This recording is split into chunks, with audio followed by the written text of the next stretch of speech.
Hello students, this is exercise number 27 of the Progressive Monthly Magazine April 2021 on the speed of 100 words per minute. Start. Section 3 of the Tariff Act is a charging section. Section 3 subsection 6 makes the provisions of the Customs Act applicable. This would bring into play the provisions of Section 15 of the Customs Act, which inter alia provides that the rate of duty which will be payable would be on the day when the goods are removed from the bonded warehouse.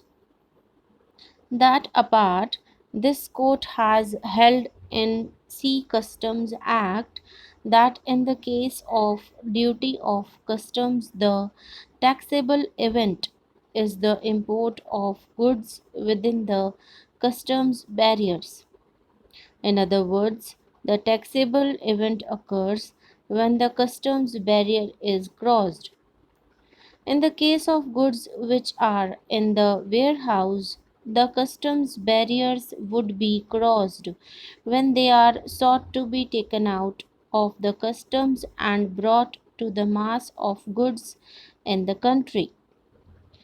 Admittedly, this was done after 4th October 1978, as on that day when the goods were so removed, additional duty of excise under the said ordinance was payable on goods manufactured.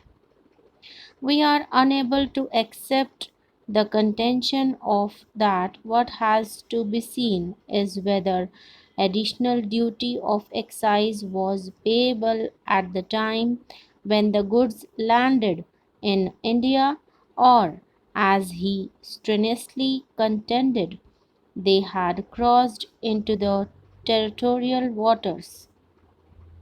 Import being complete when the goods entered the territorial waters is the contention which has already been rejected by this court in Union of India versus Apar Private Limited, decided on 22nd July 1999. The import would be completed only when the goods are to cross the customs barriers, and that is the time when the import duty has to be paid, and that is what has been termed by this court in C Customs case as being the taxable event. The taxable event, therefore, being the day of crossing of customs barrier, and not on the date when the goods had landed in India or had entered the territorial waters, we find that the additional duty of excise was leviable, and therefore additional duty under section 3 of the Tariff Act was rightly demanded from the appellants. A priori for a sale or purchase to qualify as a sale or purchase in course of import, the essential conditions are that such sale shall occur before the goods had crossed the customs frontiers of India, and the import of the goods must be effected by such sale or purchase. Arguably, for sale or purchase of goods to be regarded as sale or purchase in course of export, Section 5(1) of the CST Act provides for the following conditions. 1. The sale or purchase shall occasion such export, or 2nd. The sale or purchase shall be effected by a transfer of documents of title to the goods after the goods have crossed the customs frontiers of India. A constitution bench of this court in Muhammad Sirajuddin and others versus State of Orissa has held that expression in the course implies not only a period of time during which the movement is in progress but postulates a connected relation. The relevant portion of the judgment is extracted as a sale in the course of export predicates a connection between the sale and export. No single test can be laid as decisive for determining that question. Each case must depend upon its facts.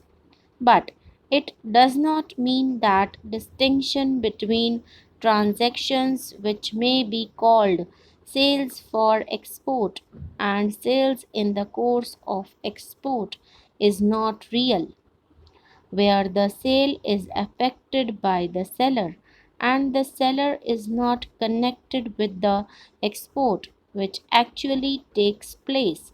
It is a sale for export where the export is the result of sale, the export being inextricably linked up with sale so that the bond cannot be dissociated without a breach of the obligations arising by statute, contract, or mutual understanding between the parties arising from the nature of the transaction.